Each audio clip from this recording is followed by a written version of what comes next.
Ate, bili ka na. Napalingon si Yuri sa batang babae nagtitinda ng sampagita. Mula sa pagkakatalong ko sa sidewalk ay lumapit ito sa kanya. Dumukot naman siya sa kanyang bulsa ng 10 piso at inabot iyon dito kapalit ng ilang pirasong sampagita.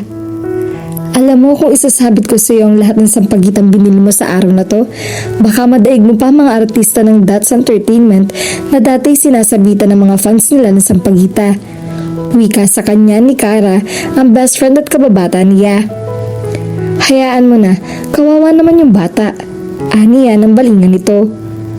Saan mo naman ngayon ipaglalagay ang mga sampagita na iyan, Ber? Ibibigay mo na lang sa mga guests natin sa inn. Compliments of the house. Asus, sino naman magkakagusto? Sa iilang piraso ng sampagitang wala na yatang amoy. Alam mo, ang dami mong angal. Hala, isakay na sa natin sa truck itong mga pinamili natin. Napakamot na lang ito sa ulo, saka tumalima sa utos niya. Binitbit nito ang 2 malaking bayong at saka naglakad patungo sa berdet ng lumang pick-up na nakaparada sa gilid ng daan. Galing silang magkaibigan sa palengke, Sabado noon at iyon ang schedule nila ng pamimili. Bagsakan kasi ang paninda sa palengke kapag ganong araw, maraming murang bilihin. Lumulan na siya sa driver's seat at in-start ang makina para painitin. Nang makaupo na ng maayos si Kara sa passenger seat, ay marahan na niyang iniatras ang sasakyan upang makalabas sa pagitan ng 2 kotse na kagitgit sa kanilang parking. Pag-aari ng kanyang papa ang lumang pick-up truck na iyon. Iyon ang kauna-unahang sasakyan nila. Binili na iyon 10 taon na nakakalipas. 1 taon pagkatapos nilang maitayo ang maliit na inn na negosyo ng kanilang pamilya. Retiradong sales representative ng kotse sa Maynila ang kanyang papa. Nang mamatay ang kanyang lolo, ipinamana nito sa kanyang papa ang lupang iyon sa kanilang probinsya. Ang malaking lumang bahay ay pinarenovate ng kanyang papa at ginawang isang simpleng lodging house all-in. Nang mamatay ang kanyang mga magulang sa plane crash 2 taon nang nakakalipas, naiwan sa kanya ang pagpapatakbo sa negosyong iyon. Bat-bat na pala ng utang ang kanyang mga magulang dahil papalugin na ang kanilang inn. Ipinapasalba ni Aaron ang kaunting perang minana niya at iyong ibang naipon niya mula sa pagtatrabaho sa isang travel agency. Tapos siya ng kursong tourism. Pangarap talaga niya mag-travel at makita ang iba't ibang magagandang lugar sa mundo. Kaya nga enjoy siya sa trabaho niyang iyon. Halos napuntahan na rin niya ang lahat ng magagandang lugar dito sa Pilipinas. Nang maulila ay binenta niya ang kanilang bahay at lupa sa Maynila at sa probinsya na siyang nirahan. Ipinagbili rin niya ang kanyang kotse at ang kotse ng kanyang mga magulang upang may pandagdag sa pang-araw-araw na paggasto sa inn. Ang naiwan na lang na sasakyan sa kanya ay ang bulok na pick-up na iyon. Isang kalawang na lang yata ang hindi pumipirma at kusa ng makakalas ang parts niyon. Marami na ang nagbungkahi sa kanyang ibenta na lamang niya ang kanyang negosyo. Milagro daw kasi ang kakailanganin niya upang may bangon uli iyon mula sa pagkadugi. Subalit malaki ang paniniwala niyang kaya pa niyang makaahon. Ang negosyong iyon na lamang ang natitirang alaala ng kanyang mga magulang, kaya ayaw niyang pati iyon ay tuluyang mawala. Iniliko niya ang sasakyan sa kalsadang patungo sa inn. Agad niyang napansin ang isang maroon na Nissan Sentra na nakaparada sa tapat ng inn. Naku, mukhang nariyan na naman ang makukulit. Kailan ba tayo titigilan ng mga yan? Naiinis na tanong ni Kara.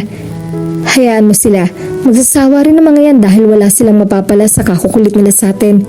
Tugon naman niya.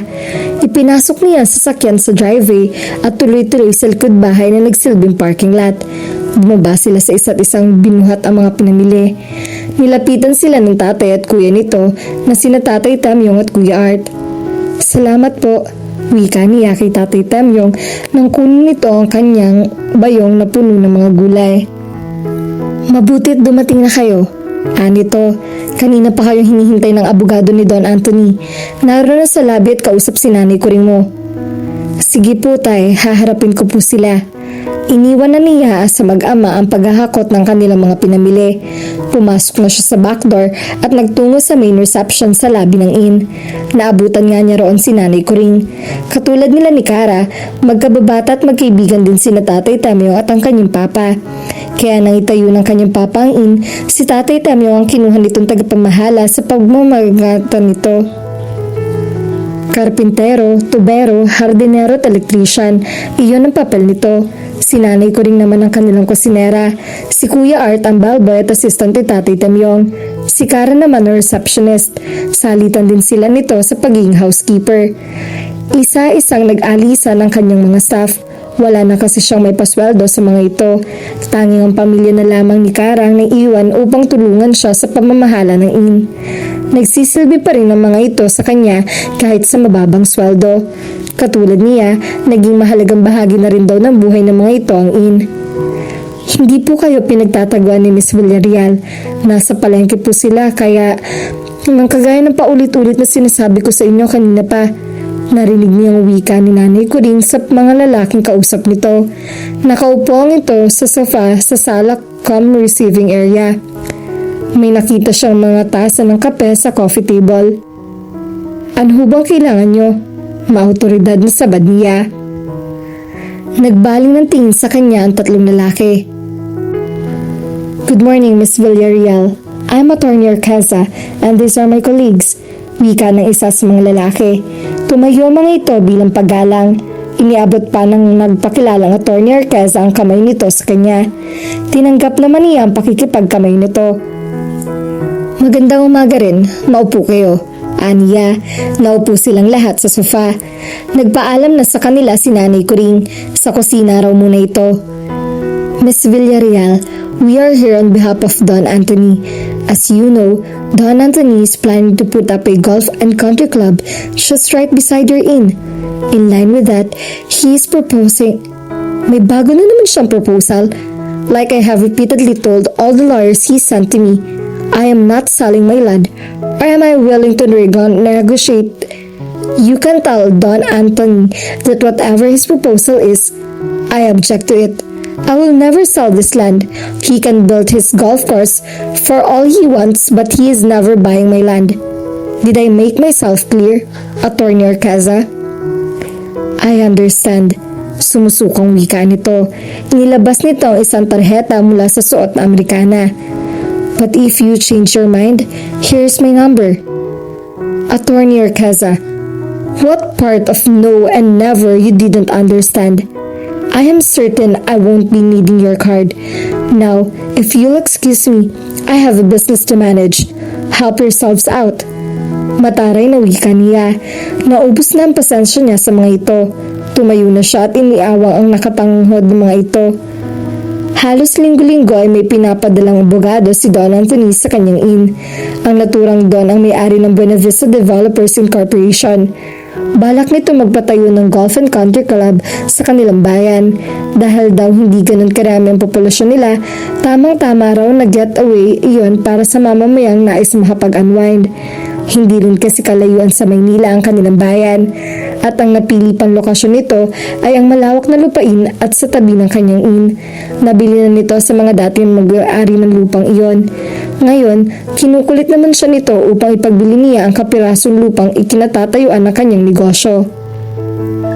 Pilit na tinutulungan niya iyon. Hindi siya papayag na basta bilhin sa kanya ang lupang minana ng kanyang mga magulang at pinabuhusan ng mga ito ng dugo at pawis upang patubuan lamang ng damo at gawing golf course. Ano naman ngayon ang proposal sa iyo ng Men in Black?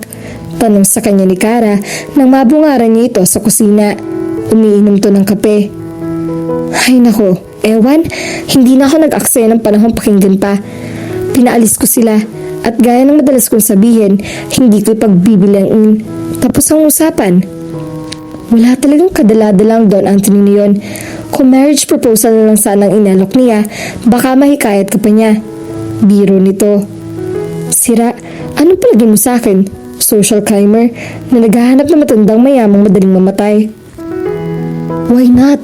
Kung sa mga kaedad natin, guys, ay wala ng pag-asa, anong malay mo sa mga thunder? As in, matanda. Isa pa, mas may future ka sa mga gaya ni Don Anthony kaysa sa mga nanliligaw sa'yo rito. Alam ko, pero nakakadiri ka talaga. Siguro ikaw ang may lihim na pagnanasa kay Don Anthony, no? Excuse me? Anitong inirapan pa siya. Nasa na nga pala si nanay ko rin. Pag-iiba niya sa usapan. Nandun sa likuran, naglilinis sa mga isda. Bakit? Wala. Itatanong ko lang kung sino ang nasa ng menu natin mamayang tanghali. Siya nga pala, gising na ba si Mr. and Miss Lopez? Hindi pa, wala yata ang kasawa-sawang mag-honeymoon ng mga yon. Gabi na ay gising pa mga yon. May naiinggit yata. Paano naman? Si Digoy walang ibang pinapansin kundi puro ikaw. May dimples din naman ako ah. Biglang reklamo nito. Ang akala ko ba wala tayong future sa mga lalaki dito? Eh iba naman si Digoy. May negosyo naman siya, hindi ba? Iyon ba ang batayan mo ng may future? Isang malakas na ingay ang pumutol sa kanilang pag-uusap. Ano yon? Tanong nito sa kanya. Aba malay, galing sa harap. Tara, tingnan natin. Isang itim na Ford F-150 ang nakita ni Yuri na mabimongga sa isang poste ng gate ng inn. Mula ron ay bumabang isang lalaking naka-baseball cap, eye shades, puting t-shirt, cargo shorts at sandals. Shit, malakas na mura nito ng inspeksyonin ng bahagi ng sasakyang bumangga sa poste. May mahagang banggas-gas ang bahaging iyon. Kapansin-pansin iyon dahil napakakinis ng sasakyan nito. Nilapitan niya ito. Ano ba naman ang ginagawa mo? Pasigaw na tanong niya. Sinira mo ang gate namin. Bumaling ito sa kanya. Tinanggal nito ang baseball cap at eye shades nito. Nagtama ang kanilang mga tingin. Brown ang kulay ng mga mata nito na binigayan ng malalintik na pilik. It softened his sharp gaze that pierced right through her very core. Nakadagdag pa sa pasuplado effect nito ang matangos na ilong nito. Gate nyo? Would you look at my truck? Alam mo, kung hindi mo binangga ang gate namin, hindi magkakaganyan na sasakyan mo. Miss, excuse me lang. Let me clarify things. Hindi ko binangga ang gate nyo. Masyado kasing maliit ang entrance ng inyo. Sa dami ng guests na nagpapabalik-balik dito sa inamin, ngayon lang may nagbangga riyan. Ang sabihin mo, hindi ka talaga marunong magmaneho. Inis na sabi niya. Wala siyang pakialam kung customer man ito. Mainit ang ulo niya at walang makapagpipigil sa pagsabog ng galit niya. Awat muna. Awat sa kanila ni Kara. Morales, Pacquiao, mamaya ng bakbakan. Pero, easy. Tiningnan siya ng makahulugan ni Kara. Nakuha naman niya ang mensahe nito. Hindi niya dapat ibunto ng galit sa kanilang customer. Mr. Andre, call me Dre, ay ng lalaki. Well then, Mr. Dre, ganito na lang po, aning Kara. Gaano katagal niyo po ba nais manatili rito? I'm not sure yet. I have some work to do but at the same time, I want to enjoy my vacation.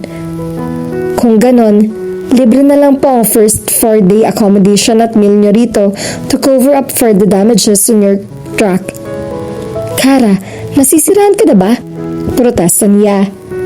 By the way, I'm Kara Soriano, business manager ng Red Paradise Inn, and this is Mayumi Villarreal. She is the general manager and the owner of the inn. Welcome to Red Paradise Inn. Masiglang wika nito. Hindi pinansin ang kanyang protesta. Magaling talaga itong mag-PR sa mga customers. Pero ng mga sandaling iyon, hindi niya nagustuhan ang ginawa nito. Well, Miss Soriano, your offer sounds fair. Sige, payag ako. Sagot ng dalawang lalaki. Ako hindi.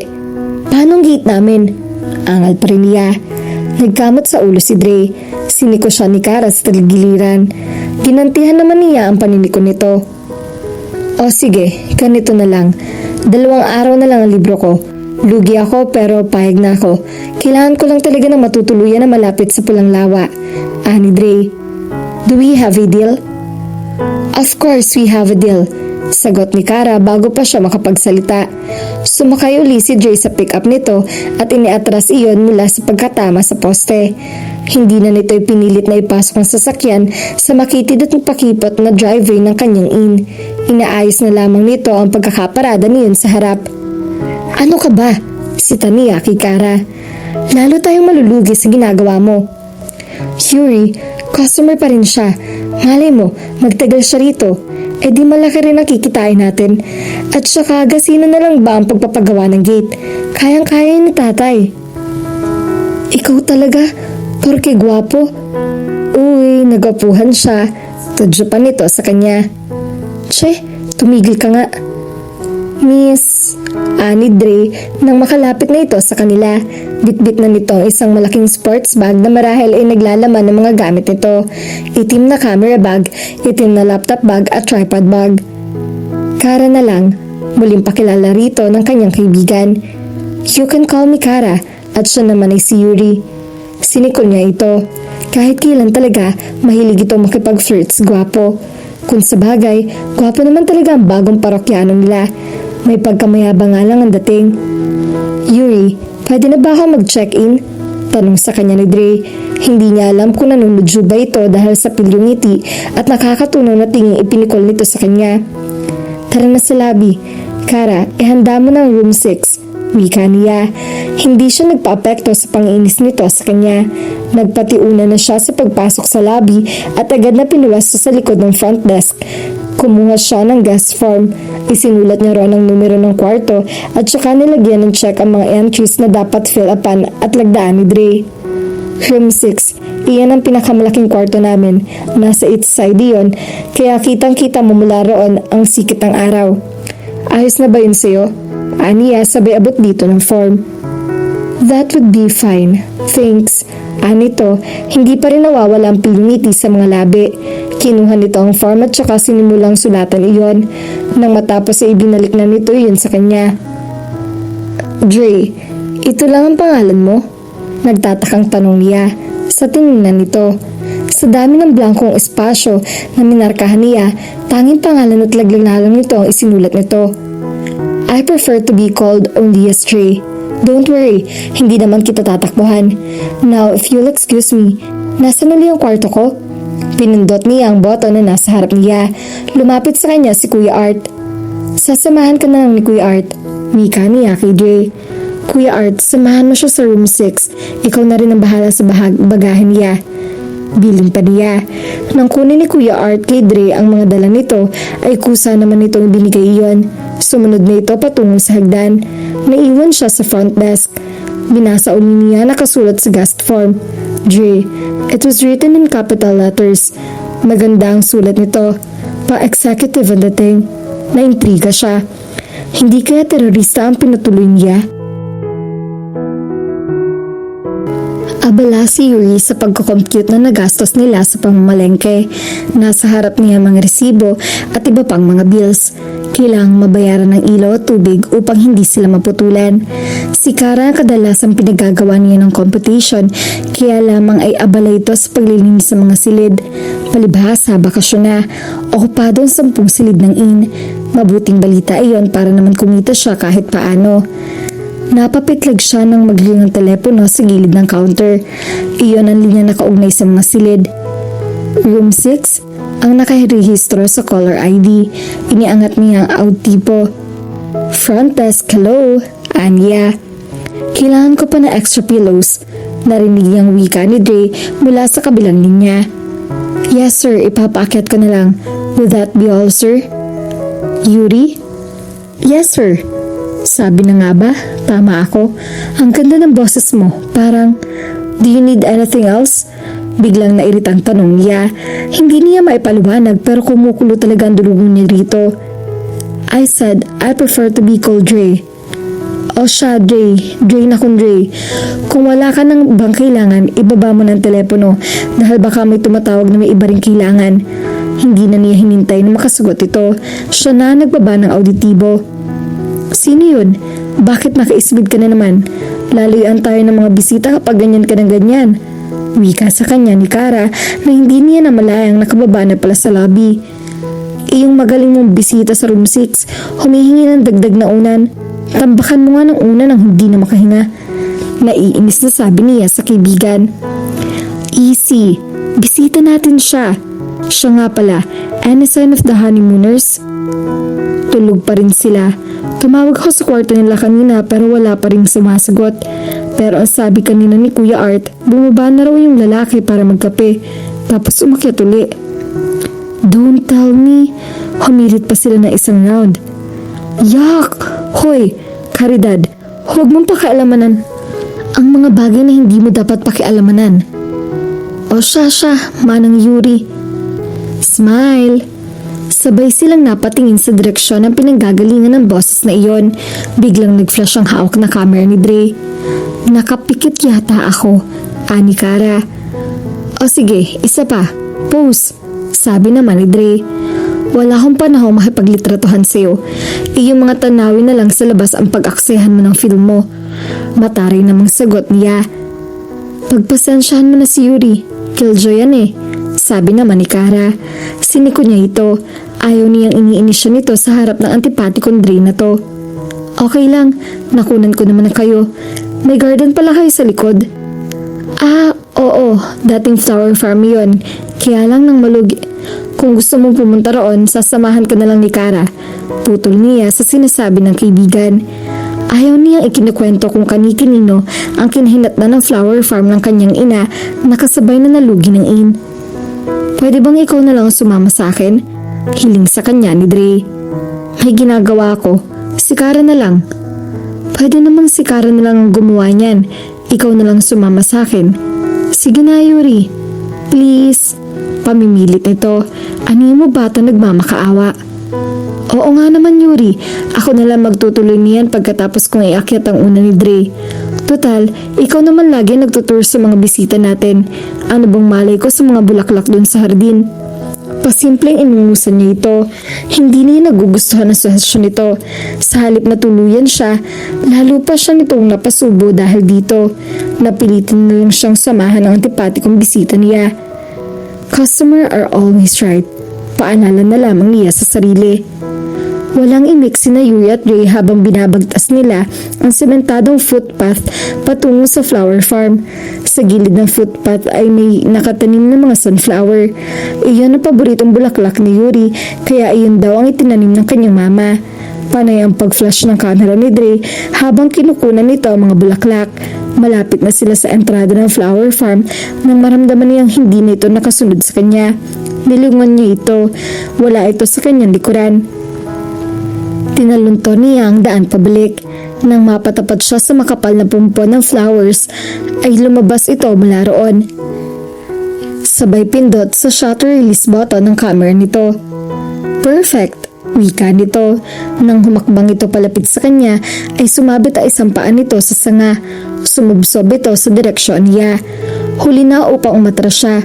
Nabuwal siya at bumagsak ito sa ibabaw ng kanyang katawan. Napasubsob ang mukha nito sa pagitan ng leg at balikat niya.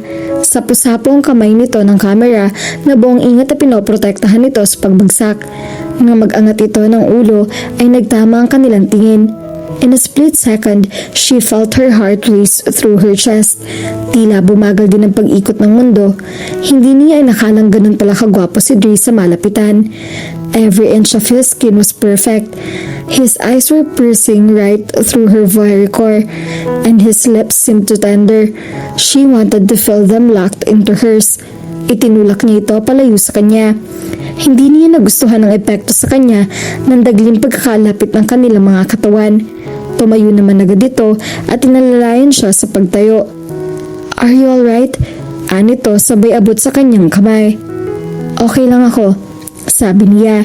Hindi niya itinatanggap ang nakalahad na kamay nito. Sa halip ay mag-isa siyang tumayo at pinagpag ang kanyang pantalon. I'm sorry. Iyan ang napapala ng taong puro kalokohan ang iniisip. Ang bilis ng karma. All I wanted is to take your picture. Hindi ako artista na pwede mo kunan ng litrato kahit anong oras mo naisin.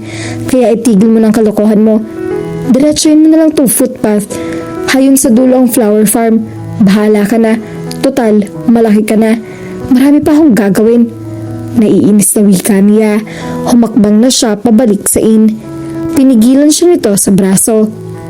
Hey, wait. Look, I'm sorry. Hindi ko talaga sinasadya. Bati na tayo, please. Huwag ka na magalit. Lumuhod pa ito sa harap niya at pinagsalikop ang mga kamay na animo isa siyang santong dinadasalan. Tumayo ka nga riyan. Utos niya rito. Baka may makakita sa'yo. Isipin pa may aparasyon dito. Tumayo ka na. Sabihin mo muna bati na tayo. Pamimilit nito. Oo, bati na tayo. Tumayo ka na sabi. Napipilitan sabi niya. Good. So, sasamahan mo na ako? Anong sasamahan? Itinuro ko na sa iyong daan. Like I've said, malaki ka na. Kaya mo ng sarili mo. Marami pa akong gagawin sa loob. Paano kung madapa uli ako? Lumabi ito na parang batang inaapi. Alam mo, katangahan na yun. Ang akala ko ba sasamahan mo ko? Humikbi naman ito. Para kang bata. Sige na, Yuri. Samahan mo na ako. Please. Pakiusap nito. Ako man luluhod na naman ito nang pigilan niya. Oh, sige na. Sasamahan na kita. Matahimik ka lang. Halika na. Nagpatiuna siya. Mabilis ang hakbang niya. Ayaw na niya lingunin nito dahil baka kung ano naman ang mangyari. Ito ang garden namin. Dati itong flower farm, pero dahil medyo nalugi, isinara na lamang namin at ginawa exclusive for our guest only. Ang mama ko ang nagtanim ng mga bulaklak, halaman at orchids dito. Yung ibang mga breed ng orchids ay galing pa sa ibang bansa. Pagbibigay alam ni Yuri kay Dre nang nasa hardin na sila. Wiling-wili si Dre sa pagkuha ng mga larawan. Mukha namang hindi nasira ang camera nito dahil gumagana pa iyon.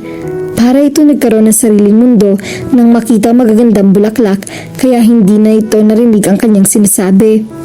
Nakaramdam siya ng pagkayamot.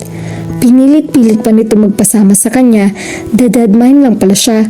Naupo siya sa sementong upuan at pinanood ito sa pagkuha ng mga larawan. Ilang minuto pa ay huminto na ito sa ginagawa. May binusisi ito sa camera nito. Binuksan nito ang likod ng bahagi niyon at saka tinanggal ang film. Kapag kuha ni dumukot ito sa bulsa ng cargo shorts nito at naglabas ng panibagong rolyo ng film. Sumulyap ito sa direksyon niya. Tila nun lamang nito napansin na nandun siya. Nilapitan siya nito at naupo sa tabi niya. Pasensya ka na. Masyado akong naliw sa ganda nitong lugar. Paliwanag nito. Siguro pwede na akong bumalik sa loob. Hindi pa. Just stay, please. This place wouldn't be as beautiful without you. Seryosong wika nito. Sabay tingin ng direksyon sa mga mata niya. Nawala ang pilyong ngiti sa mga labi nito at ang animo nakakalokong kaslap ng mga mata. She felt those words were really meant for her. Hindi ito ang unang taong nagbigay ng papuri sa kanya.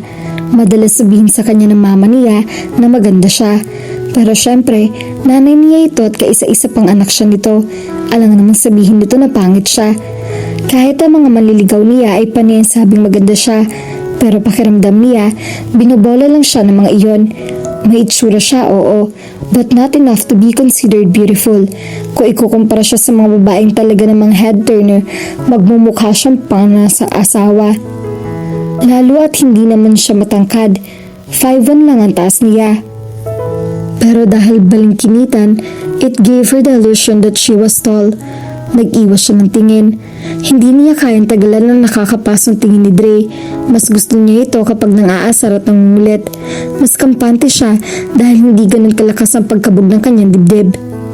Tigilan mo nga ako. Libre ka na nga rito, pinagbobobula mo pa ako. Wika niya.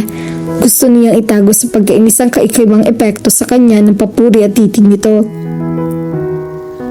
Bakit ba kasi pasok-pasukan ng mga kasama ko? Hindi naman ako nangangagat. Wika nito. Bumalik na ang pilyong ngiti sa mga labi nito. Itinoon na rin nito ang atensyon sa paglalagay ng bagong rolyo ng film sa camera. Aba, anong malay ko? Hindi naman kita kilala. Haven't I introduced myself? Your name is not enough. As far as I am concerned, you are still a stranger to me. Natapos na ito sa paglalagay ng film. Tumayo uli ito at nanguha uli ng mga litrato. Habang ginagawa iyon, ay patuloy pa rin ito sa pagsasalita. Okay, so what do you want to know? I'm Dre, I'm 29 years old, and I live in a condominium unit in Manila. I work as a freelance photographer. Kung saan may racket, nandun ako. I just came back from the US a year ago.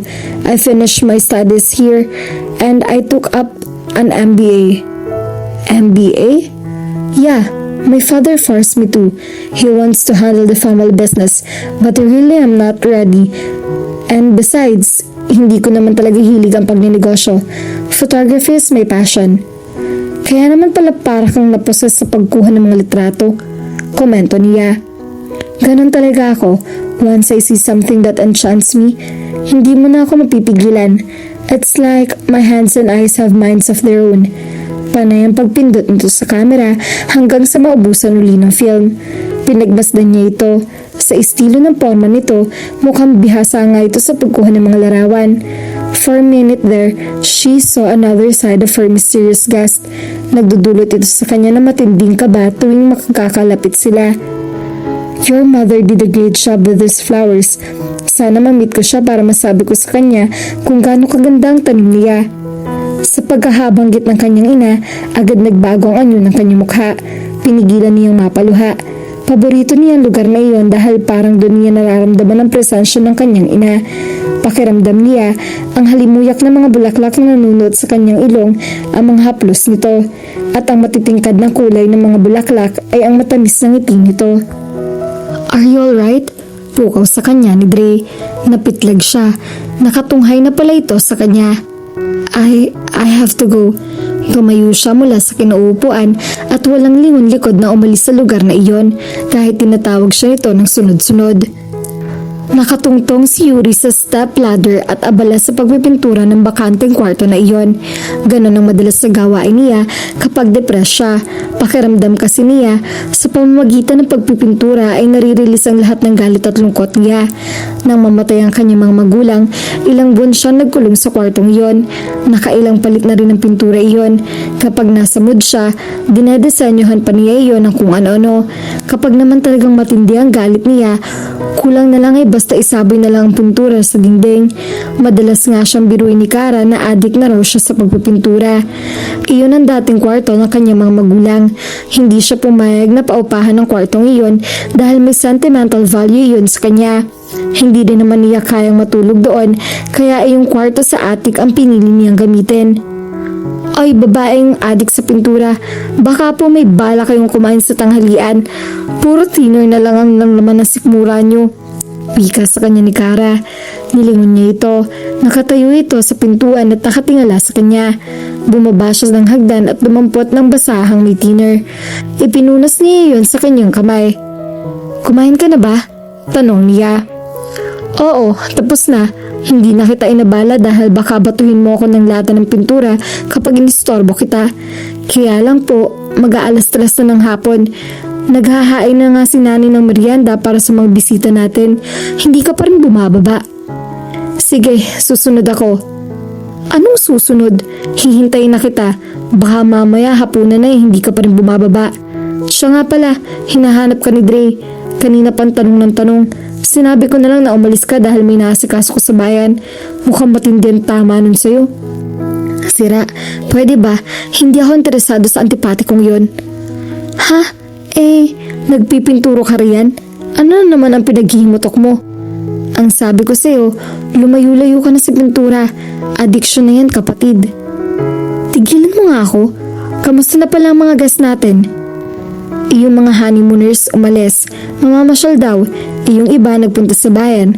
Iyong iba nasa dining area at naghihinday ng merienda. Si Dre naman nagtungo sa lawa. Papanoorin daw ang sunset. Wala na bang ibang problema? Wala naman. Siya nga pala, dumating kanina si Digoy. I-deliver niya yung in-order nating purified water. Binayaran ko na rin nung kinuha natin kahapon. Mabuti naman kung ganun. Hinahanap ka rin ng mokong. Aba sister, bongga ka. Ang dami naghahanap sa'yo ngayong araw na to. Luka-luka. Aniya sabay hagis dito ng basahan. Sumunod na siya rito palabas ng silid na iyon. Madilim na ang paligid, malapit na mag-alas 7 ng gabi. Naghahanda na ng hapunan si Kara at Nanay Kuring. Si Yuri naman isa-isang tinatawag ang mga bisita upang sabihing handa ng hapunan. Nang i-dial niya ang numero sa kwarto ni Dre, nagtaka siya nang walang sumasagot. Nagpasya siyang magtungo sa kwarto nito. Kumatok siya sa pinto. Wala pa rin sumasagot sa kanya. Binalikan niya si Kara sa komedor. Hindi pa rin ba bumabalik si Dre? Tanong niya. Uy, concerned. Tudyo nito sa kanya. Abala ito sa paglalagay ng mga kobyerto sa dining table. Loka, hindi bang sabi mo nagpunta siya sa lawa? Oo, hindi pa rin siya bumabalik. Delikado sa lawa kapag kumagat na ang dilim. Hindi mo ba sinabi yun sa kanya? Ito naman, huwag mo sabihing naniniwala ka sa mga pausong kwento ng mga taga rito. Ano ka ba, Kara? Ikaw ang lumaki rito kaya ikaw ang higit na nakakaalam tungkol sa mga sabihan na matatanda rito. Kaya nga, sa tinagal-tagal ko sa lugar na to, sawang-sawa na ako sa mga kwento-kwentong yon. Hindi naman yung totoo. Ay nako, mabuti na nag-iingat. Ikaw na munang bahala sa mga gas natin. Teka sandali, saan ka pupunta? Sa lawa. Hahanapin ko mokong na yon. Mahirap na, baka maligaw pa yon. Kargo natin siya dahil bisita natin siya rito. Hindi na niya pinakinggan na sasabihin pa nito. Tutudyuhin na naman siya nito sa pag-aalala niya kay Dre. Kagaya nga na sinabi niya, bisita nila ang binata. Ano mang mangyari dito, tiyak na sabit sila kapag nagkataon. Ayaw niya makaladkad sa kontrobersya ang nalulugi ng negosyo niya. At ayaw rin niya na masamang mangyari kay Dre. Teka, saan ang galing yun? Hindi magkandatuto si Dre sa pagpindot ng kanyang kamera. Tuwang-tuwa siya sa napakagandang itsura ng lawa habang papalubog ang araw. Kaya pala iyon tinawag na pulang lawa ay dahil nagkukulay pula ang tubig doon kapag lumulubog na ang araw. Pambihira talaga ang tatanawing iyon. Assignment niya sa isang travel magazine ang kuna ng larawan ang lahat ng magagandang tanawin sa bayang iyon, partikular ang pulang lawa na ipinagmamalaki ng mga tao roon at pakay ng mga turistang nagpupunta roon. Hindi raw kompleto ang pagdalo sa bayang iyon kung hindi masisilayan ng naturang lawa, lalo na kapag papalubog na ang araw. Kaya naman nag-intriga siya. Pinuntahan agad niya ang lugar. Patungo pa lang siya sa sityo Pulang Lawa. Ang sityo na iyon ang nakakasakop sa lawa ay aluna-aluna siya sa mga tanawing tumambad sa kanya. Bukod sa kanyang assignment, may mga larawan din siyang kinuha na maaari niyang ipagbili sa ibang mga pahayagan. Nang maubos ang rolyo ng film ay tumigil siya pansumandali sa ginagawa. Nagtungo siya sa kinaroroonan ng camera bag niya at kumuha roon ng isang kahon ng film. Napatingin siya sa kanyang cellphone. Walang signal. Mabuti yon para hindi siya matawagan at kulitin ng kanyang daddy. Isang dahilan din iyon kung bakit tinanggap niya ang assignment na iyon. He wanted to get away from his father. That was why he took the first out-of-town project given to him. Ipinapahanap siya ng kanyang ama upang obligahing pamunuan ng project ng kanilang kumpanya. Wala talaga siyang interes sa kanilang negosyo kaya panay ang pagtanggi niya sa ama. Bagay na ikinakagalit nito. Dapat daw ay nasimulan na niya ang pamamahala sa kanilang kumpanya upang mahasa siya sa pamamalakad diyon. Then he saw a text message from Bianca, the model he was dating. They had been exclusively dating for a couple of months now. Hindi siyang tipo ng lalaking mahilig sa commitment. He would settle for steady dates. Epekto na rin siguro iyon ng matagal na pamamalagi niya sa New York. Kapag nararamdaman niyang na-attach na sa kanyang isang babae, nililinaw kaagad niya ang kanyang intensyon. Dating. That was all he could offer Bianca. Pero ang dating dito ay pinagtataguan niya ito. Iyon ang nakalagay sa text message nito. Napabuntong hininga siya. Ang mga babae talaga. Maya-maya ay napansin niyang biglang nag-iba ang kulay ng lawa. Hindi na iyon pula. Tuluyan na palang lumubog ang araw kaya bumalik na sa dati ang kulay ng lawa. Nagsisimula na rin dumilim ang paligid. Hindi niya maiwasang matakot. Masukal ang daan patungo sa lawa. Hindi niya iyon kabisado. Sinabayan lamang niya ang ilang mga turistang dumayo rin doon kanina. Subalit sa sobrang kaabalahan niya sa pagkuha ng larawan, hindi niya namalayang naiwan na pala siya na mag-isa roon. Tiniklop niya ang itinayong tripod sa nilagay iyon sa sisidla nito. Isinara niya ang camera bag at binitbit iyon. Binigtas na niya ang daan palabas ng kalsadang pinag-iwanan niya ng kanyang sasakyan. Babalik na siya sa inn. Sa kasamaang palad, hindi na niya maalala ang binagtas niya papasok sa lawa. Parang nag-iba na ang itsura ng paligid dahil sa pagkagat ng dilim. Nagsimula na ring umingi ang mga kuliglig. Nagpatuloy siya sa paglalakad. Nagpaliko-liko siya sa mga pagitan ng mga punong kahoy. Bahala na, makakalabas din siya sa lugar na iyon. Binilisan niya ang mga hakbang hanggang sa lumabas siya sa isang maluwang na daan. Laking gulat niya nang tumambad uli sa kanya ang pampang ng lawa. Nagpaikot-ikot lamang pala siya. Sinaglahan niya ang takot. Hindi siya naniniwala sa mga engkanto pero hindi niya maipaliwanag ang panindig ng kanyang mga balahibo ng mga sandaling iyon. Pakiramdam niya ay pinaglalaroan siya na kahit anong paglalakad ang gawin niya, humahantong at humahantong pa rin siya sa pabalik sa lawa. Inihinto ni Yuri ang kakarag-karag na pick-up niya sa likod ng Ford F-150 ni Dre. Naroon pa nga ang binata dahil naroon pa ang sasakyan nito. Kinuha niya ang malaking flashlight na nakapatong sa passenger seat at ang itak na katabi niyon. Umibis siya sa sasakyan at tinalunto ng masukal na daan patungo sa lawa. Paulit-ulit din niyang tinatawag ang pangalan ni Dre. Madilim na ang paligid.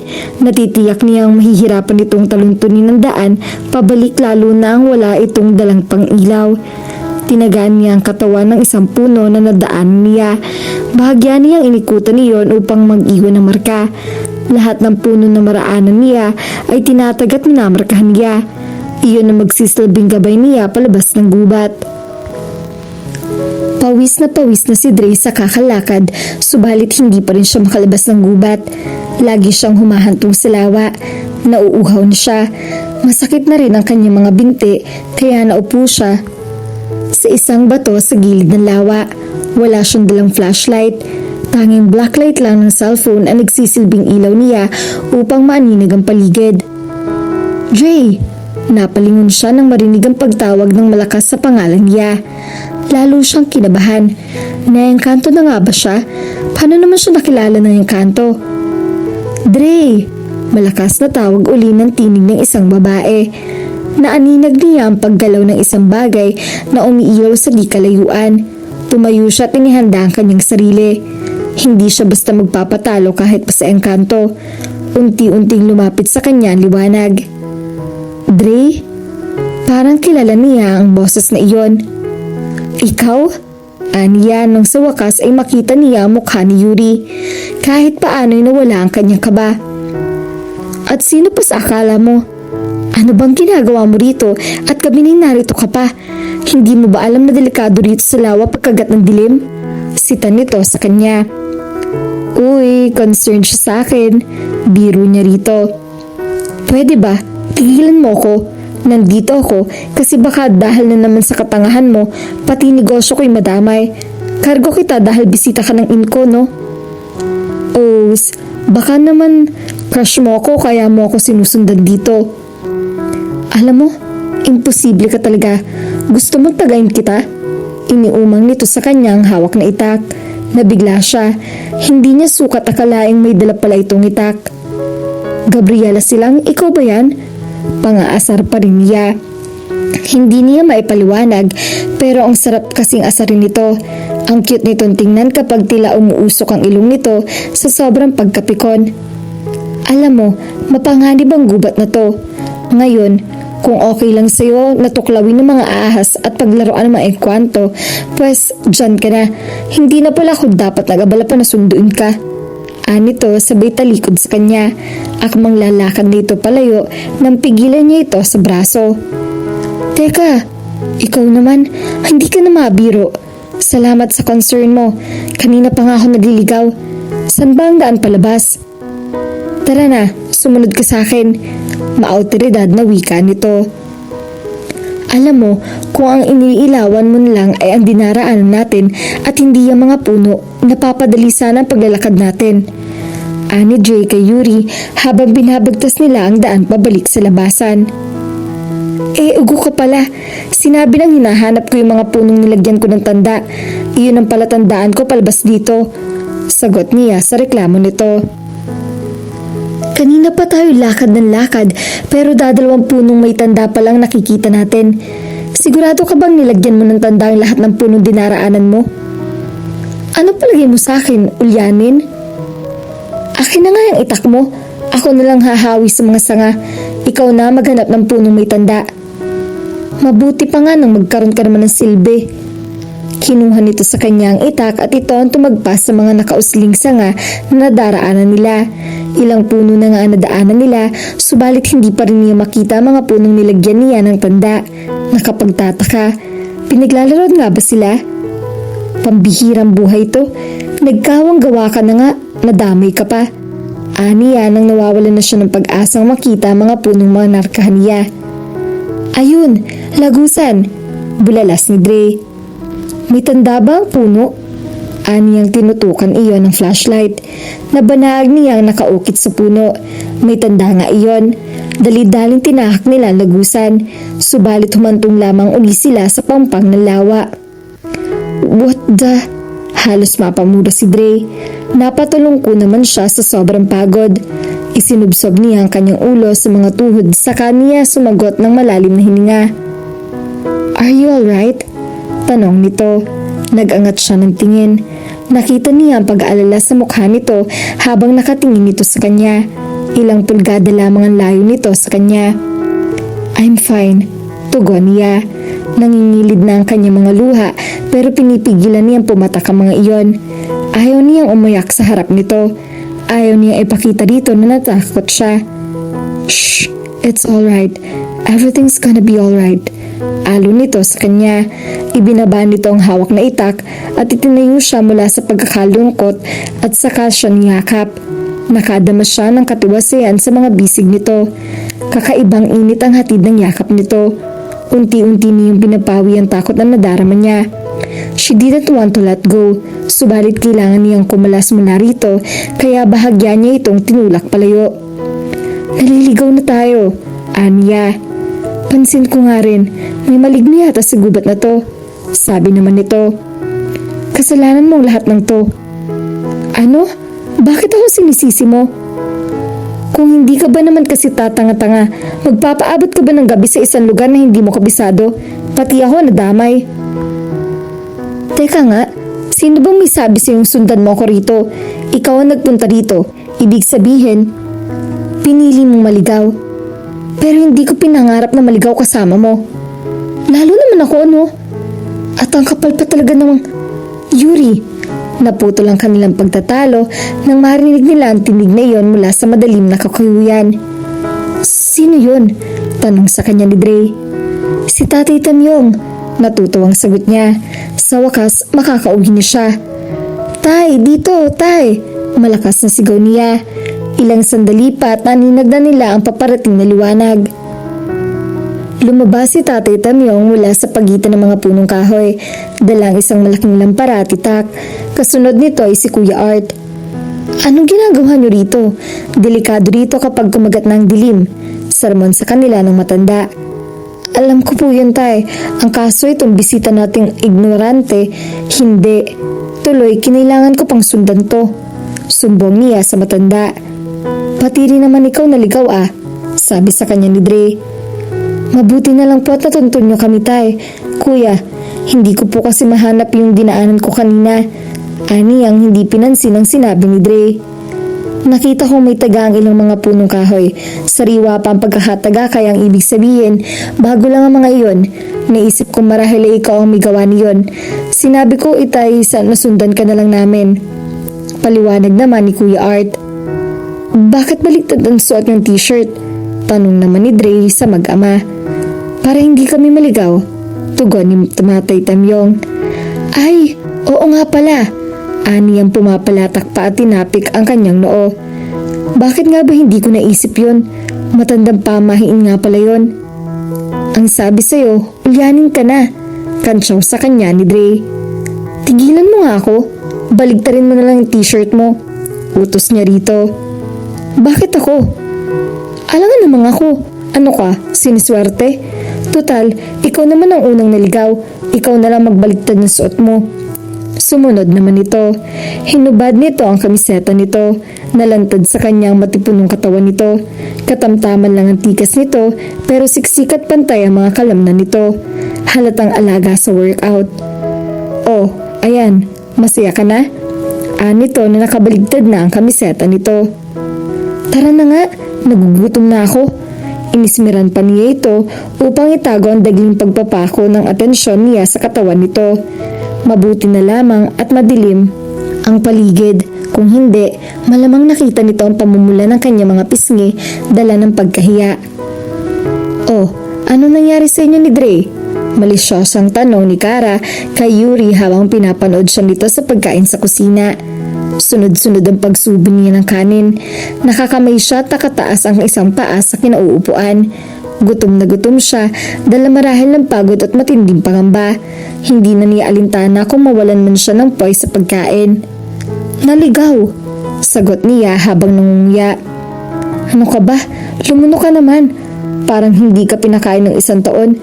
Mukhang napagod ka ng husto ah. Makahulugang sabi nito. Sira, ikaw talaga? Ikaw kaya ang maligaw sa gitna ng masukal na gubat. Tingnan ko kung hindi ka gutumin. Okay lang, isang sulyap lang kaya ni Papa Pogi, ayos na. Busog na ako. Ang sabihin mo, busog ka sa konsumisyon. Kunwari ka pa. I'm sure super concerned ka rin naman kay Papa Pogi. Mega sugod ka nga sa gubat para i-rescue siya. Tigilan mo nga ako. Gagawin ko rin yun sa'yo at kahit sino sa mga bisita natin na maliligaw rin sa lawa. Nagkataon lang na antipati kong yun ang naligaw. Nagising si Yuri kinabukasan sa nakatutulig na ingay ng bulldozer at drill na nagmumula sa labas ng inn. Napabalik ko siya ng bangon. 7:00 na ng umaga. Dahil marahil ng pagod kaya napasarap ang tulog niya. Bumaba siya ng kama at sinilip mula sa maliit na bintana ng attic ang nangyayari sa labas. Natanaw niya ang malaking bulldozer sa di kalayuan. May mga karpintero ding abala sa pagmamaso sa istrukturang nakatayo sa tabi ng inn. Iyong iba naman ay abala sa pagdidrill ng konkretong sahig na tinatayuan ng istruktura. Pakiramdam niya ay umaakyat ang lahat ng dugo niya sa kanyang ulo. Talagang hinahamon siya ng visit na Don Anthony na yon. Dahil ayaw niyang pumayag na ipagbili rito ang kanyang lupa, bubulabugin naman ito ang negosyo niya. Hinagilap niya ang kanyang tsinelas at tuloy-tuloy na lumabas sa kwarto. Susugurin niya ang bubulaho na iyong konsehadong kahit nakapadyama pa siya. Ang aga-aga ng bubulaw kayo. Malakas na sigaw ni Yuri sa karpintero. Nasa tapat siya na mababang bakod ng inn. Para siyang isang bulkan na anumang oras ay nagbabantang sumabog. Yuri, tama na. Nakakahiya sa mga bisita natin. Awat naman sa kanya ni Kara. Nag-aalala ito sa ginagawa niya. Talaga nakakahiya sa mga bisita natin dahil ang aga-aga ay binubulahaw tayo ng mga hinayupak na to. Galit pa rin sabi niya. Lumapit sa kanya ang isang lalaking may suot na hard hat. Nagpakilala ito bilang foreman ng mga karpintero. Ma'am, pasensya na po kayo pero napag-utusan lang po kami simulan ng construction dito. Si Don Anthony Benavista po ang kumontrata sa ahensya namin. Kaya wala ho kami magagawa kundi sundin ang nais nila. Kasama po kasi yun sa kontrata. Banayad na paliwanag ng lalaki. Hindi ba't under negotiation pa ang pagpapatayo ng golf course dito? Hindi ba dapat ikunin muna ni Mr. Benavista ang permiso ng mga naaapektohang tao bago niya simulan ng pagpapagawa? Mataray na ang usig niya. Ma'am, hindi po namin alam ang proseso ng negosasyon. Pinasimulan po sa amin ng paggawa kaya inisip namin napasabihan na kayo. Giit naman ng foreman. Hindi pa rin niya matanggap ang desisyong iyon. Lalaban siya. Maghahabla siya kahit saang husgado. Hindi tama ang gipitin siya ng basta-basta. Ipapatigil ko ang construction. Pahayag ni Yuri kay Kara. Nasa dining area na sila. Pilit siyang kinukumbinsi ni Kara na pumasok sa loob ng inn para daw kumalma siya. Hinainan naman siya ni Nanay Kuring ng mainit at tsokolate sa halip na kape. Paano mo naman gagawin yon? Anong laban mo natin at diyan kay Don Anthony niyan? Tanong sa kanya ng kaibigan. Idedemanda ko sila. Hindi makatarungan na basta na lamang niya tayo gigipitin. Naroon na ako. Pero mahaba at masalimuot ang proseso ng pagdedemanda. Magastos din yon. Saan tayo kukuha ng pambayad sa abogado? Basta, taktika ito na matandang iyon para tuluyan tayo sumuko sa gusto niya at ipagbili sa kanyang lupa natin. Hindi ko siya hahayaang magwagi. Tawagan mo si Atty. Gonzales. Mag-set ka ng appointment. Kailangan natin ng abogado. Pero ano? Retired na si Atty. Gonzales. Ang balita pa nga, na-stroke daw kaya dinala sa Amerika ng pamilya niya. Kung ganon, humanap ka ng ibang magaling na abogado, kahit taga Manila. Good morning everyone. Ang masiglang bati sa kanila ni Dre ang pumutol sa kanilang pag-uusap. Naupo ito sa tabi ni Kara. Walang good sa morning ko, mataray na sabi niya rito. Ikaw naman, ang aga-aga ang init agad ng ulo mo. Nakita kita sa bintana, ginigera mo yung mga karpintero. Kasi sinimula na ng mayamang negosyante na kabili ng mga lupa rito ang paggagawa ng golf court at golf country club niyan. Paliwanag naman ni Kara kay Dre. Kara, asikasuhin mo na niyang inuutos ko sa'yo. Utos niya sa kaibigan. Ayaw niyang i-discuss sa binata ang problema ng In. O sige, maiwan ko muna kayo. Paalam nito. Magtatayo rito ng golf course? Tanong sa kanya ni Dre nang makaalis na si Kara. Ano naman ngayon sa'yo? Relax, hindi ako ang kaway mo. Nagtatanong lang ako. Exactly. Stop asking questions. Inis na wika niya sabay tayo. Bakit ba tuwing nakikita niya ang mukha nito ay nag-iiba ang kanyang mood? Kahit anong pilit niya para mainis dito, kakaiba pa rin ang damdaming hatid ng mga sulyap nito. Why can't we be just friends? Seryosong tanong nito. Baka sa mga mata nito ang sinseridad. Tatawagin ko lang si nanay ko rin para dalhan ka ng almusal. Marami pa akong gagawin. Diyan ka na. Aniya saka umalis. I don't want to be friends. Aniya sa isip. Ayaw niyang mapalpit dito dahil hindi niya gusto ang pagbilis ng tibok ng kanyang puso tuwing masisilayan at makakasama niya ito. Room service. Malakas na sabi ni Yuri at kumatok siya sa pinto ng kwarto ni Dre. Nagulat pa siya nang bumukas iyon. Pumasok siya sa loob dalang isang malinis sa bedsheet, kumot at unan. Bit-bit din niya sa isang kamay ang basket na naglalaman ng feather duster, portable vacuum cleaner at iba pang gamit ng panlinis. Wala si Dre. Inumpisahan na niya paglilinis. Nagkalat ang mga damit sa ibabaw ng magulong kama. May pagkaburararan pa ng lalaking yun. Aniya sa sarili. Naulinigan pa niya ang lagaslas ng tubig na nagmumula sa banyo. Aksayado pa sa tubig, iniwan pang nakabukas ang gripo. Walang sabi-sabing pumasok siya sa loob ng banyo para lamang mapatili at muling lumabas. Nakatakip ang isang kamay niya sa kanyang mga mata. Naroon pala si Dre at naliligo. Kitang-kita niya ang likod nito. Anong ginagawa mo rito? Gulat na tanong nito. Sumunod ito sa kanya. Inalis niya ang takip sa kanyang mga mata, saka siya humarap dito. Tumambad sa kanya ang anong nito. Natigilan siya. Nakatapi ito ng tuwalya. Basang-basa ang katawan nito. Bumilis ang pagtahip ng kanyang dibdib. Sa tanang buhay niya, noon lang siya nakakita ng hubad na lalaki. Naramdaman niya ang pag-init ng mga mukha niya at naungid ang kanyang dila. Narinig mo ba ako? Iritado ang tono nito. Anong ginagawa mo rito? Ulit nito sa tanong kanina. Noon lamang siya narinig na nawaring na tauhan.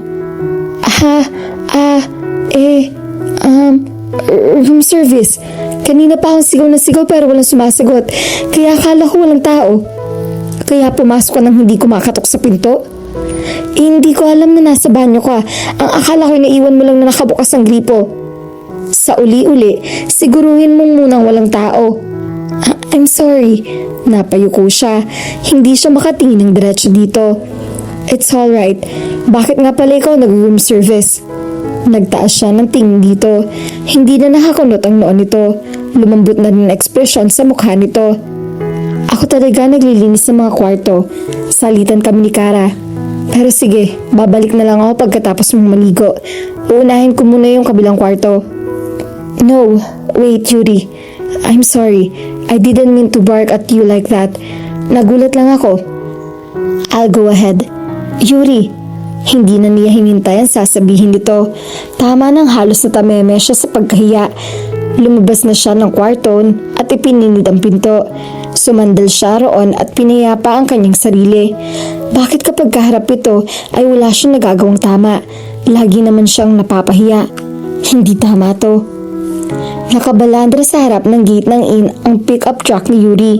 Paalis sana siya ng hapong iyon pero puntahan sa kabilang bayan ng abogadong naapohap ni Kara. Ang kaso, tumirik ang pick-up niya bago siya makalabas ng driveway.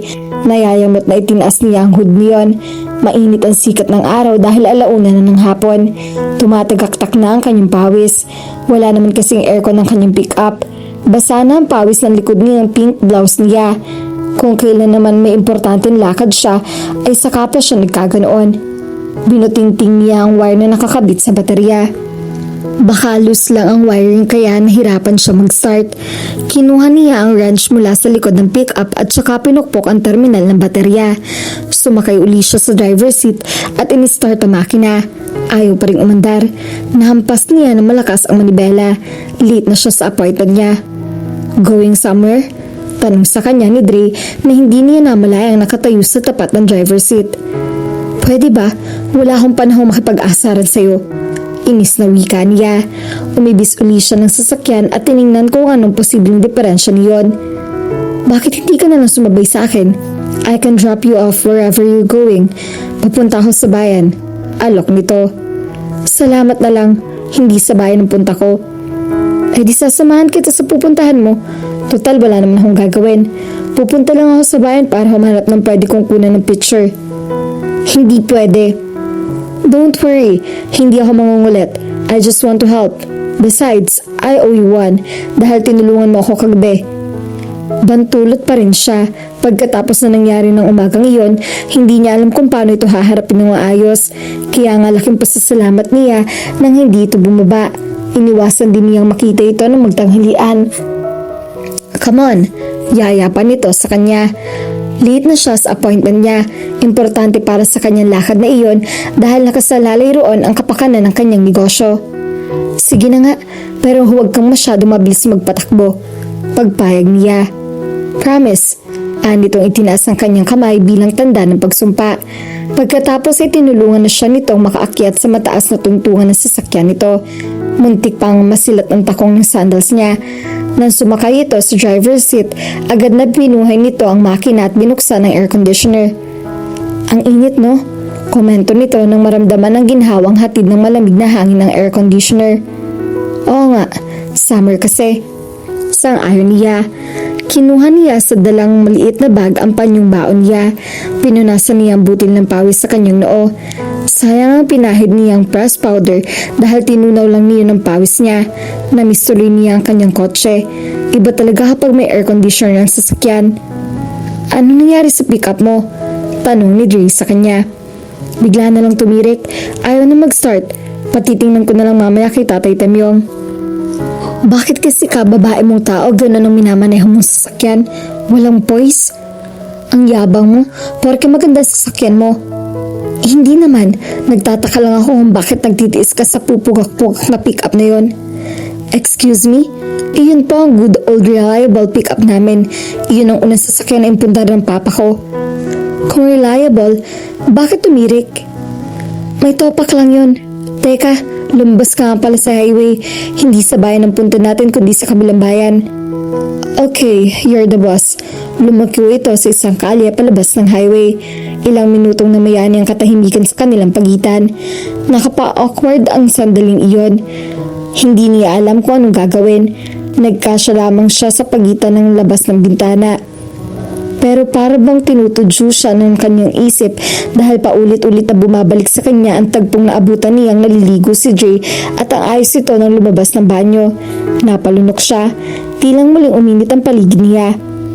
Gusto mo ng sounds? Tanong ulit nito sa kanya. Okay lang. Nakahinga siya ng maluwag nang magsalita ito. At least naputol ang sensor ng tagpong naglalaro sa kanyang isip. Binuksan nito ang stereo. Pumainla lang ang isang magandang love song. Mahilig pala ito sa mga ganoong tugtugin. Senti palang trip mo. Biro niya. Favorite ko talaga mga love songs. I love music that touches my very soul. Nox, ang lalim nun ah. Ikaw, anong klase ng music ang hilig mo? Basta masarap pakinggan. Para mga ganyan. Nothing specific. Ayaw ko lang ng mga tugtog na parang puro hiyawan at sigawan na wala nang iintindihan. Antira ka pala. Like you've said, music should touch your soul. Nakaka-touch ba ang puro sigawan? Kung sa bagay, may point ka. Saan nga pala tayo pupunta? Sa Sa kabilang bayan nga, may kamit akong tao. Anya. Pambihira, makikipag-date lang pala. Tila naiiritang wika nito. Naintriga siya. Nagbibiro ba ito o talaga naiirita sa ideyang may date nga siya? Oh, ano naman ngayon sa'yo? Hindi ba ako pwedeng makipag-date? Wala lang. Seryosong wika nito. Naghari uli ang katahimikan. Nang matanaw niya ang palatandaan papasok sa susunod na bayan, ay itinuro niya iyon dito. Kumanan tayo riyan sa susunod na kanto. Anya. Matagal na ba kayo? Tanong nito sa kanya. Ha? Naguguluhang tanong niya. Ang sabi ko, matagal na ba kayo ng boyfriend mo? Yung kadate mo? Ano ka ba? Wala akong boyfriend. Abogado ang kadate ko. Aba, bigati naman liligaw mo abogado. Hindi nanliligaw sa akin na matandang abogado na yun. May appointment ako sa kanya dahil bala ko idemanda ang buweterang nagpapagawa ng golf course sa tabi ng ain. Binubulahon ng construction nila ang negosyo ko. Sabi na nga ba't hindi pa tapos ang pag-Gabriela sila mo kaninang umaga? Anito na nagbalik ng sakaluklitan. Aba, hindi tamang basta na lang nila kami guguluhin at gigipitin porque ayoko ipagbilan lupa ko sa kanya. What do you mean? Natigilan siya. Ayaw niya magkwento pero naumpisahan na niya. Mukha namang mapagkakatiwala nito. Binili ng mayamang businessman ang lahat ng lupa sa paligid ng inn, pwera na lamang iyong sa akin. Ngayon, naisip pa rin niyang bilhin ng lupang kinatatayuan ng inn. Let me guess, hindi ka pumayag. Natural, iyon na nga lang ang tanging alaalang naiwan sa akin ng mga magulang ko. Why? What happened to your parents? They died in a plane accident a year ago. I'm sorry. It's okay. There are times I miss them, but I'm already used to being alone. So that's why you're so tough. Nilingon siya nito. Sumulyap ito sa gawin niya. Seryoso na mukha nito at tila nabalot ng paghanga sa mga mata nito. You're tough because fate had been tough on you. Hindi siya nakaimik. Pinigilan niya ang mga luhan nagbabad siyang pumatak mula sa kanyang mga mata. Naging malupit nga ang tadhana sa kanya dahil sunod-sunod ang pagsubok na dumating sa kanya. Minsan nga ay gusto na niya sumuko. Isang karatula na kaagaw ng kanyang pansin. Teka lang, lampas na tayo. Malakas na wika niya. Inihinto nito ang sasakyan sa gilid ng daan at saka nilingon ng tinuturo niya opisina. Kapag kuwan ay inatras nito ang sasakyan. Don Anthony Pacamo ang pangalan ng negosyante kalaban mo? Tanong ni Dre kay Yuri. Nasa dining area sila at magkasabay na naghahapunan. Ginabi sila ng uwi dahil kinunanan pa nito ng larawan ang mga bukiring naraanan nila. Oo, sagot niya. Si Don Anthony Buenavista. Bakit? Wala. Kilalang tao kasi siya, lalo na sa Maynila. Hotel magnate siya. Anito, nahimigan niya ang pagkabigla sa tinig nito. Kaya malakas ang loob niyang basta na lamang magigipit. Hindi bale, kapag naaprubahan ang petisyon ko for a restraining order, matitigil na rin ang pambubulahaw niya. Namit mo na ba si Don Anthony? Hindi pa. Puro mga abogado lang niyang humaharap sa akin. Baka kasi pag siya na mismo ang nakaharap mo, makinig ka na at makinig na siya sa'yo. Maunawaan ka niya. Nauutal na sabi nito. Hindi siguro. Alam mo naman ang mayayaman. Puro pera lang iniisip. Hindi naman sila lahat ganun. Depensa nito.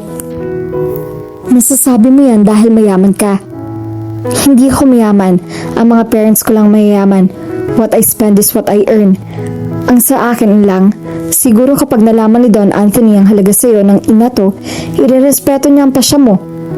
Talaga lang ha? Kinuha ni Dre ang kanyang cellphone na nakapatong sa bedside table niya. Naupo siya sa kama at tinignan ng bagong mensaheng natanggap niya. Ang daddy niya nag-text. Pilit siyang tinatanong nito kung nasan siya. Pinababalik siya nito sa Metro Manila. Tumayo siya at sumilip sa bintana. Mula ron ninatanong niya si Yuri na naglalakad patungo sa hardin. When he first saw her, something in her struck him at once. Ang katarayan nito, ang best asset nito. Para bang sa tuwing iniinis niya ito ay lalo itong gumaganda. Hindi na bago sa kanya ang paghang na darama. Ilang beses na siya nakipagrelasyon sa mga babaeng nakikilala niya. Pero ang tanging pinag-iba lang, kakaibang nararamdaman niya para kay Yuri. Hindi mabubuo ang araw niya kapag hindi niya ito nakikita. Ang gusto niya ay lagi itong kasama. Hindi ito nawawala sa kanyang isip. Before he slept, he always drew a perfect picture of her in his mind. Could this be? Napailing siya. No, it can't be. Pero natitiyak niyang hindi magugustuhan ni Yuri kapag nalaman nito kung sino talaga siya. Magagalit ito ng lubusan sa kanya. And somehow, he didn't want that to happen. Ayaw niyang masira ang pagkakaibigang unti-unting namumuo sa kanilang pagitan. Natatakot siya na tuluyang kamuhian nito. Kung may magagawa lamang siya upang pigilan lahat. Madilim-dilim pa ay nagwawalis na si Yuri sa footpath patungo sa hardin. Maraming nalaglag na tuyong dahon at mga talutot ng nalantang bulaklak. Araw-araw niya nalilinis ang hardin. Personal niyang inaalagaan ng mga halaman ng kanyang ina. Ang sipag mo naman, puri sa kanya ni Dre. Napapihit siya. Nakatayo na pala ito sa kanyang likuran. Anong ginagawa mo rito? Gulat na tanong niya. Nung isang araw kasi napansin kong dito ka sa flower farm, unang tumatama ang sikat ng araw. Gusto ko sanang i-capture on film ang unang pagdampi ng sikat ng araw sa mga bulaklak. Talagang kinakarir mo ang photography ha? Kantsaw niya rito. Photography is my life. Naks naman. Halika, samahan mo ako. Ipapakita ko sa iyo kung gaano kaganda sinasabi ko. Sabay na silang naglakad patungo sa flower farm. Total, maglilinis din siya roon. Pumayag na siya na paanyaya nito. Pero sa halip na maglinis, ay naupo muna siya sa konkretong bench. Itinaas niya ang kanyang mga paa at niyakap niya ang kanyang mga tuhod. Ipinatong niya roon ang kanyang baba at pinanood ang unti-unting pagliwanag ng paligid. Naupo si Dre sa tabi niya. Alam mo, ang ganda ng anggulo mo rito. Anito sa kanya. Nang lingunin niya ito ay tumitig ito sa kanya. No, hold that post. Kukunan ko ng profile mo. Utos nito. Hinawakan nito ang kanyang baba at muling ibinalik ang kanyang ulo sa dating posisyon nito. Bumilang ito at saka kinalabit ang dalang kamera. Perfect, sambit nito. Alam mo, sa dami na pinagkukunan mo na tanawin, wala po nakikita ang maski isa. Anya, photographer ka ba talaga? Oo naman. Pupunta ako sa bayan mamaya. Ipapalagay ko sa CD ang lahat ng nasa film ko. Tapos ipapakita ko sa iyo sa laptop ko. CD? Bakit hindi mo na lang ipa-develop? CD lang ang kailangan ng travel magazine na pinagpapasahan ko ng mga litrato. Pipili lang naman sila na magugustuhan nilang pictures. Tapos, babayaran ka na nila? Oo, depende sa magkapagkasundoan namin. Muli nito pinindot ang shutter release button ng camera nito. Nagulat siya. Ano ba? Saway niya dito. Ang ganda kasi ng expression ng mukha mo. Very innocent. Pwede ba, tigilan mo ang pagkuha sa akin ng litrato? Hindi ako artista at mahal ang talent fee ko kung kukunin mo akong modelo. Ganun ba? Ikaw kasi ang sarap mong kunan. Ang ganda mo kasi. Hindi niya alam kung seryoso ito o nagbibiro sa sinabi na maganda ito sa kanya. Ganun na lang ang tuwang nadama niya. Kapag ito nagsasabi maganda siya, ay parang gusto niyang maniwala. Yumuko siya. Ayaw niya ipakita dito ang pamumula ng kanyang mga pisngi.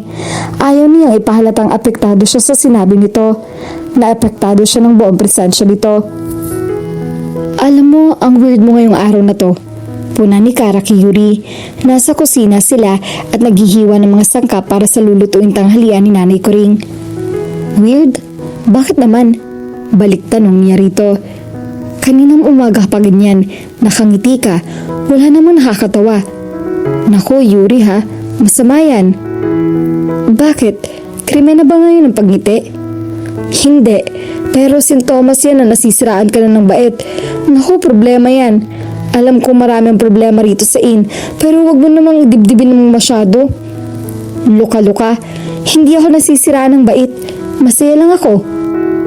Bakit? Dahil magkasama kayo ni Dre kaninang umaga? At paano naman napasok sa usapan ng lalaking yon? Nakita ko kayo kaninang umaga sa flower farm. Ang sweet-sweet nyo nga. Kayo na ba? Ano namang klaseng tanong yan? Hay nako Yuri, umamin ka na no? Kunwari ka pa. Alam ko namang type mo si Papa Pogi. Mukha rin namang type ka ng isang yon. Nitong mga nagdaang araw, walang alam itanong kundi nasan ka. Pwede ba, Kara? Tigilan mo ako. Ikaw na nga nagsabing marami akong problema. Sa tingin mo ba, may oras pa ako para sa mga ganyang kalokohan? For your information, hindi ko type ang antipatikong yun. Tumalikod siya at lumapit sa lababo upang maghugas ng kamay. Hindi niya kayang tumingin ng diretso rito. Baka mabasa nito sa kanyang mga mata na nagsisinungaling siya, na ibang sinasabi ng kanyang bibig sa inisinisigaw ng kanyang puso. Abala si Yuri sa front desk.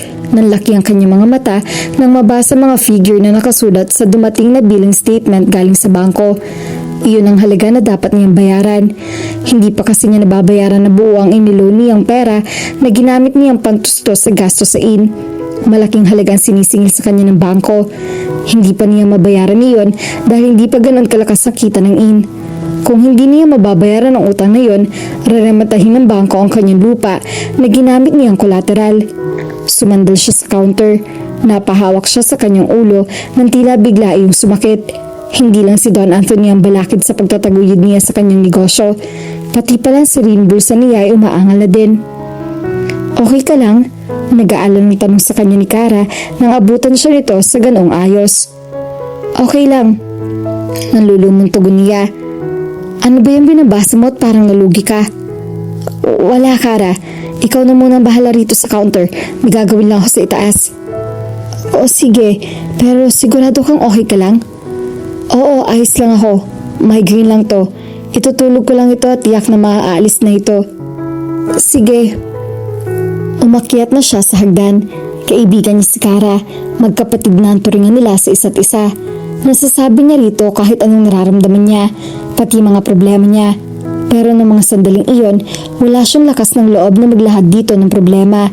Nahihiya na rin kasi siya rito. Kagaya niya, malaki na rin ang naisakripisyo nito at ng pamilya nito para tulungan siyang itaguyod na negosyong iyon. Madalas ay hindi niya napapasweldo sa oras o kaya hindi niya nabibigyan ng buong mga sahod ng mga ito. Hindi naman umaangal ang mga ito. Nauunawaan naman daw ng mga ito ang sitwasyon. Minsan, ang mga ito pa nagbobolontaryong isakripisyo muna ang sahod ng mga to. Bumuntong hininga siya. Dapat na ba niyang isuko ang negosyong iyon? Dapat bang ibenta na lamang niya ang kanyang lupa at hayaang ibang negosyo ang magkanabang doon? Hindi mapakali si Kara sa front desk. Alam niyang may bumabagabag kay Yuri at natitiyak niyang ayaw lamang nitong ipaalam iyon sa kanya. Tiningnan niya ang mga dokumentong kanina lamang ihawak nito. Nang mabasa niya iyon ay sa kanya nalaman ang problema nito. At sa tingin niya, isang mabigat na suliranin ang problema ang pinasyal niya sa harap nito. Nakadama siya ng awa para dito. Saksi siya sa pagsusumikap nitong ibangon ang negosyong naiwan ng mga magulang nito. Saksi rin siya kung gaano ito labis na nagmamalamhati nang mawala ang mga magulang nito. Kaya alam niyang labis itong masasaktan kung sakaling mawala ang kaisa-isang alaalang naiwan ng mga magulang niya rito.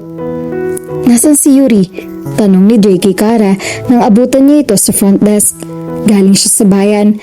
Ipinalagay niya sa CD ang mga larawang kinuha niya. Naisa na niyang ipakita kay Yuri ang mga iyon. Nanatiling nakayuko si Kara at abala sa binabasang dokumento. Tila hindi nito napansin ang pagdating niya. Hoy! Malakas na sigaw niya. Ay kabayo! Gulat na bulalas nito. Muntik na nitong maibato sa kanyang hawak na papel. Ano ka ba naman, Dre? Bakit ka ba nanggugulat? Kanina pa po ako rito. Masyado kang busy sa binabasa mo. Nasaan si Yuri? Nasa itaas. May ginagawa. Ayaw magpa-istorbo. Busy. May papakita kasi ako sa kanya. Hintayin mo na lang siya bumaba mamaya. Kapag ganun kasi ayaw na nang iniistorbo. May problema ba? Wala. Bakit ba naman naitanong? Mukha kasing Biyernes Santo mukha mo. May problema ka ba?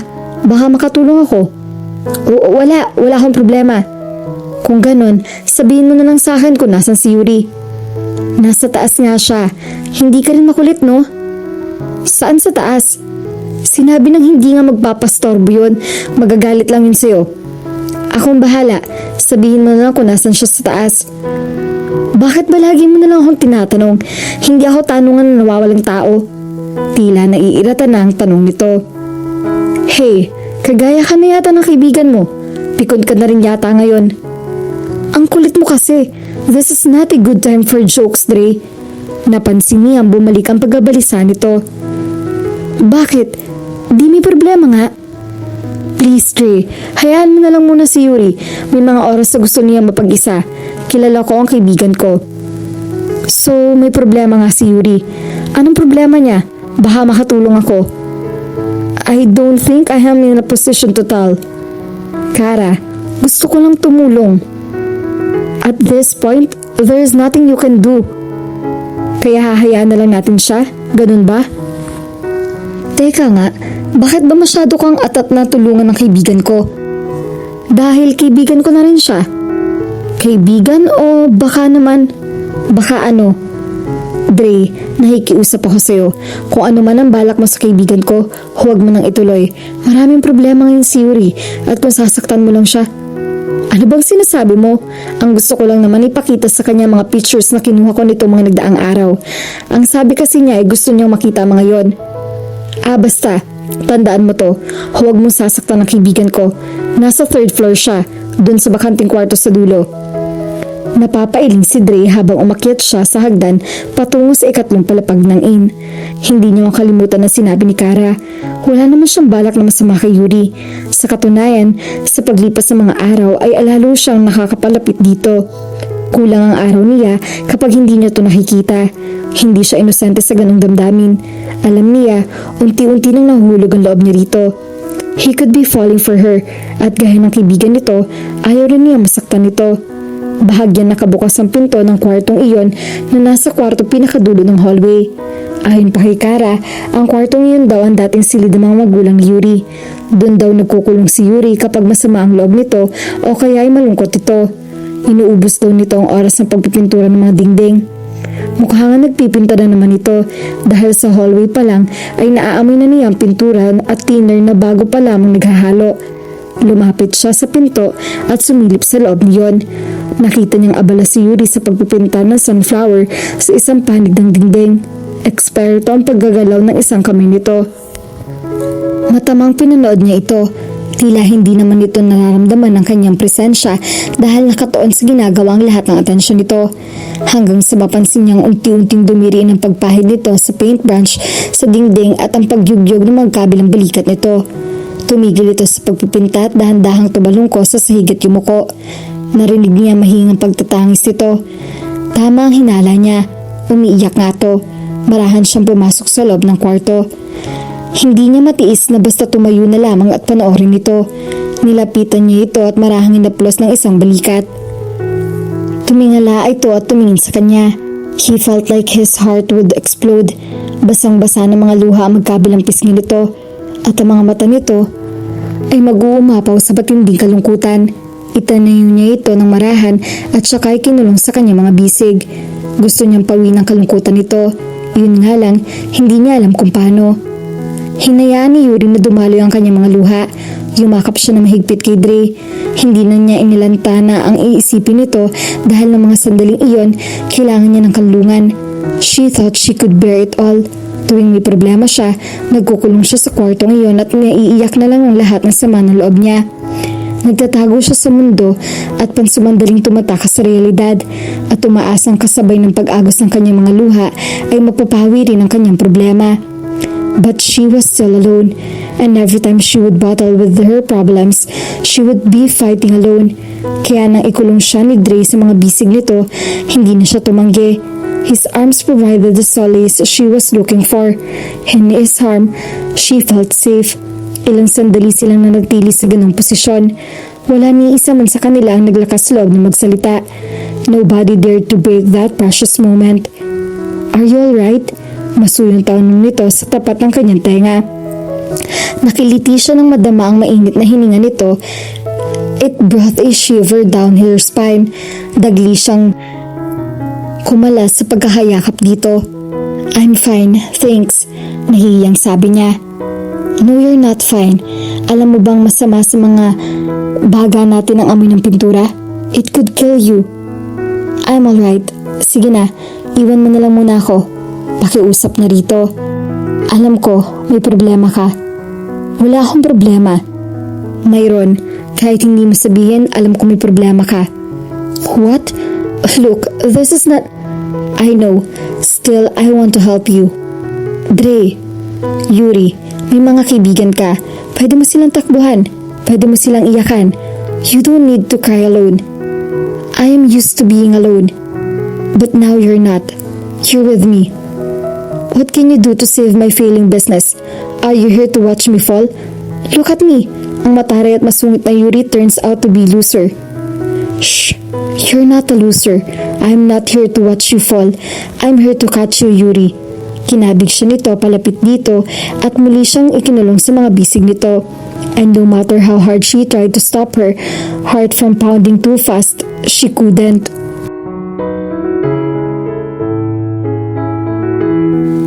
At dito na po nagtatapos ang ating kwento. Sabay-sabay po nating abangan ang susunod na kabanata. Maraming salamat po.